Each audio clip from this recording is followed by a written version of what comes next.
Hikoya qilinishicha bir mohir tikuvchi nabirasiga hayotiy saboq bermoqchi bo'ldi. Yangi kiyim tikish asnosida qimmatbaho qaychisini olib, katta bir matoni kichik bo'laklarga bo'lib tashladi. Qirqi bo'lishi bilan qaychisini oyog'i ostiga, yerga otib yubordi.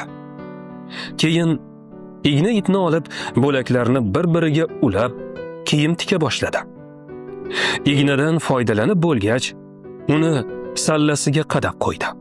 Bola boboning bu ishidan taajjublanib, "Bobojon, nega qimmatbaho qaychini yerga uloqtirdingiz-u? Arzimagan pulga bir talayini beradigan bir ignani boshingizdagi sallaga qadadingiz?" deb so'radi. Bobosi javob berdi. Qaychi qimmatbaho bo'lsa-da, bo'linishga, ajratishga ishladi. Igna kichik va qiymati arzimas bo'lsa-da, u bo'laklarni jamlashga xizmat qildi. Bu ishimning hikmati shuki,